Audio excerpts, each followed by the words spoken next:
Summary first. Leviticus is a manual of holiness, worship, priesthood, sacrifice, purity, justice, and covenant life. In the Ethiopian Bible, Leviticus stands within the sacred Torah tradition, also known in Ethiopia as part of the Orit. Its central concern is simple but demanding: how a redeemed people may live near a holy God. The book speaks to priests, families, leaders, worshippers, the poor, the sick, and the whole covenant community. It is not merely ancient religious law. It is a structured vision of ordered life before God. Its language can feel distant, but its questions remain direct. What is holy? What corrupts? What restores?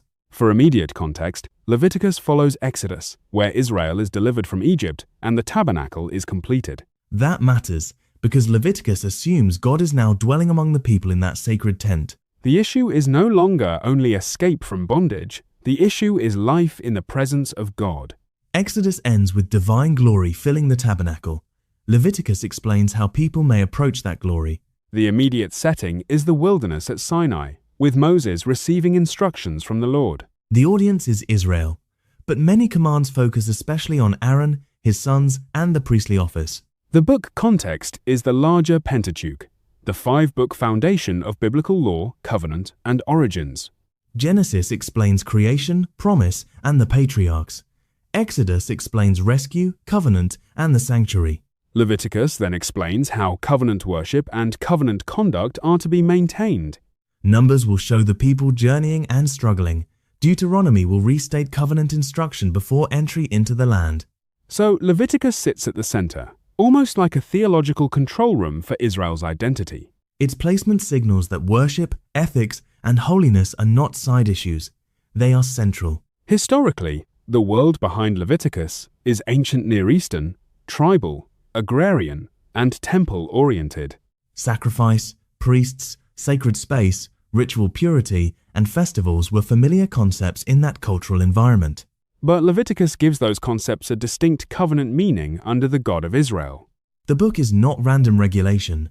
It creates boundaries between life and death, clean and unclean, holy and common. Culturally, purity did not simply mean hygiene, though hygiene could sometimes be involved.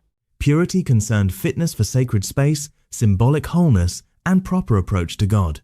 Likewise, uncleanness did not always mean personal guilt. Childbirth and some skin conditions could create ritual impurity. That distinction is important. Leviticus speaks about sin, but not every impurity is a moral failure. The priest functioned as mediator, teacher, examiner, and guardian of sacred order. The sacrificial system dramatized repentance, gratitude, dedication, restoration, and the cost of restored fellowship. Canonically, Leviticus belongs to the law, and it shapes later biblical thought deeply. The prophets echo its concern for holiness, justice, mercy, truthful worship, and care for the vulnerable. The Psalms assume temple worship and clean hands before God. Leviticus helps explain that world. The New Testament also engages Leviticus through sacrifice, priesthood, atonement, holiness, and love of neighbor. Jesus quotes the command to love your neighbor as yourself, found in Leviticus 19. Hebrews reflects intensely on sacrifice and priesthood, showing how later Christian interpretation reads Leviticus through Christ. In the Ethiopian Orthodox tradition, the canon is broader than many Western canons. Even so, Leviticus remains part of the foundational scriptural inheritance shared with wider Jewish and Christian traditions. Now, identify the writing. Leviticus is mainly legal, priestly, ritual, covenantal, and instructional literature. It contains laws, ritual procedures, moral commands, festival calendars, purity regulations, and covenant warnings. It is not narrative in the usual sense, though it includes narrative moments, such as priestly consecration. Its form is directive. It tells the community what to do, when to do it, and why it matters. Observation. What does the text actually say? It begins with offerings brought near to the Lord.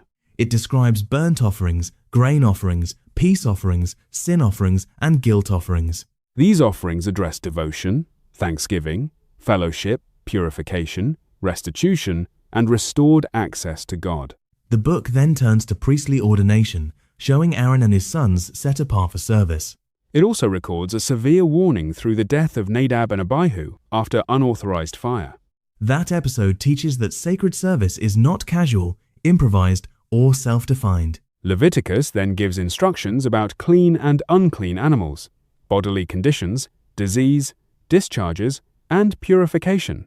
These rules organize Israel's daily life around visible reminders of holiness and separation. At the center stands the Day of Atonement, one of the book's most important passages. There, the high priest enters the most sacred space under strict conditions to make atonement. The ritual deals with priest, sanctuary, and people, showing that sin affects the whole sacred environment. The scapegoat ritual symbolically removes Israel's sins into the wilderness.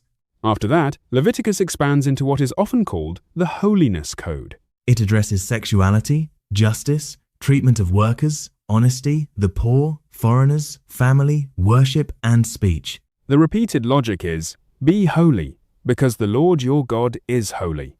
The book also explains sacred times, Sabbath, Passover, unleavened bread, first fruits, weeks, trumpets, atonement, and booths. It closes with covenant blessings, covenant curses, vows, dedications, and the seriousness of belonging to God. The intended meaning for the original audience was practical, theological, and communal. Israel needed to know how to remain in covenant relationship with the holy God who had rescued them. The priests needed procedures, the people needed moral boundaries, the nation needed a shared identity. Leviticus taught that worship could not be separated from ordinary conduct. A person could not bring offerings while ignoring justice, truth, sexual boundaries, or care for the weak. The main idea is that God's people must live holy lives because God dwells among them. Holiness in Leviticus means belonging to God, being set apart, and reflecting God's character. That main idea is supported by every major section of the book. Sacrifice is supported by showing that access to God requires consecration, atonement, and ordered worship. Priestly laws support it by guarding worship from negligence and preserving the community's sacred center. Purity laws support it by teaching Israel to discern boundaries connected with life, death, wholeness, and worship. Moral commands support it by applying holiness to money, sex, speech, courts, labor, and neighborly responsibility. Festivals support it by placing time itself under God's rule and memory. Blessings and curses support it by showing covenant life has consequences. Now the difficult words and cultural references. Atonement is one of the most important. Atonement refers to restored relationship through ritual action dealing with sin, impurity, and offense. Clean and unclean are also crucial. They often concern ritual status, not simple moral worth. Holy means set apart for God, but also morally shaped by God's own character. Common does not always mean bad, it means ordinary, not specially reserved for sacred use. Abomination is a strong term for practices treated as deeply incompatible with covenant holiness. Scapegoat refers to the goat that bears the people's sins away in the Day of Atonement ritual. Blood is central because life is associated with blood, and sacrificial blood marks atonement and purification. Leprosy, in older translations, can refer broadly to skin disease, not necessarily modern Hansen's disease. The Jubilee is another major idea. It concerns release, return, rest, land, debt, and social repair. Some figures of speech are symbolic actions rather than verbal images: washing, sprinkling, laying on hands, and release. I am tapping the table on this point. Leviticus is not obsessed with ritual for ritual's sake. Exactly. Ritual, ethics, justice, and worship are woven together into one covenant fabric. How does Leviticus connect to the bigger story of the Bible? It answers a crisis created by God's nearness. The Bible begins with humanity in God's presence, then moves through exile, promise, rescue, covenant, and restoration. Leviticus shows that the holy God still intends to dwell with a human community. But that dwelling requires cleansing, mediation, obedience, and a people formed by divine instruction. The book anticipates later biblical themes: temple, priesthood, sacrifice, exile, restoration, holiness, and mercy. It also anticipates the question that runs through Scripture: how can sinful people live with a holy God? For Christians, Leviticus is often read in relation to Jesus as priest, sacrifice, mediator, and fulfillment. For Jewish interpretation, It remains deeply tied to Torah, identity, holiness, worship, memory, and ethical obligation. In either case, the book is not disposable background. It is part of the Bible's structural foundation. Application today must be careful. Modern readers should not simply copy every ancient ritual regulation directly, but the theological force remains powerful. Worship matters, bodies matter, neighbors matter, justice matters, and God is holy. Leviticus challenges casual religion.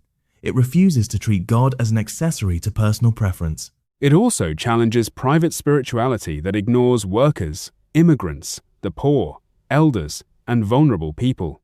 Its call to love the neighbor is not sentimental. It is legal, social, economic, and practical. It asks modern communities whether their worship produces integrity in public life. It asks whether sacred language is matched by honest business, restrained power, truthful speech, and sexual responsibility. It also offers a sober view of failure. Wrongdoing damages relationship and requires repair. Restoration is not cheap in Leviticus. It involves confession, restitution, sacrifice, cleansing, and changed conduct. That makes the book morally serious, but not hopeless. Its rituals assume God has provided a way back. The intelligence assessment, then, is that Leviticus functions as Israel's holiness doctrine in operational form. It defines the threat: impurity, rebellion, injustice, careless worship, and forgetfulness of God's character. It defines the mission: remain God's holy people while living in ordinary human conditions. It defines the method: ordered worship, priestly mediation, ethical obedience, communal responsibility, and sacred remembrance. It defines the desired end state: a people among whom the holy God can dwell. The report's bottom line is clear. Leviticus is demanding because divine presence is demanding. And it is gracious because it gives the community a structured way to return, repair, and remain. Now, a word from the New Sentinel, the podcast built for serious curiosity and wide-ranging analysis.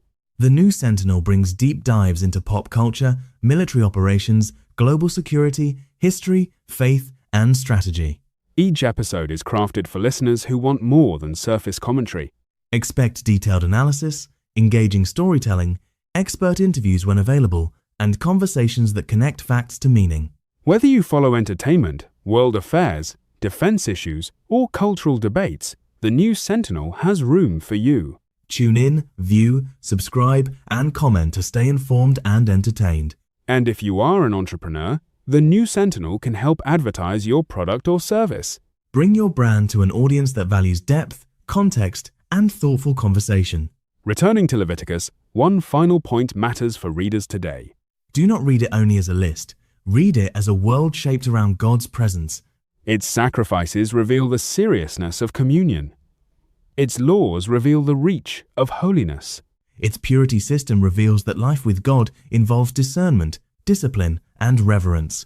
Its justice commands reveal that devotion must become neighbor love in visible form. Its festivals reveal that memory, rest, worship, and time belong under God's authority. Its covenant warnings reveal that privilege without obedience becomes dangerous. Its covenant blessings reveal that obedience is pictured as life ordered under divine care. So the chapter, or more precisely the book under review, presents a complete holiness framework. It begins at the altar, moves through the priesthood, enters the household, and reaches the marketplace. It does not allow a split between sacred and ordinary life. That may be its sharpest contemporary relevance. Every sphere becomes accountable before God. For modern listeners, Leviticus can cultivate humility before traditions older and deeper than modern instinct. It can also teach disciplined reading, because its categories are not always our categories. We should avoid dismissing what feels strange before asking what the text is doing. We should also avoid flattening it into simple moral slogans detached from covenant setting. A responsible reading notices history, culture, canon, genre, and theological purpose together. When those lenses are combined, Leviticus becomes less obscure and more coherent. It is a book about the cost, beauty, and order of life near the Holy One. And that remains its enduring message. A holy God forms a holy people for holy living.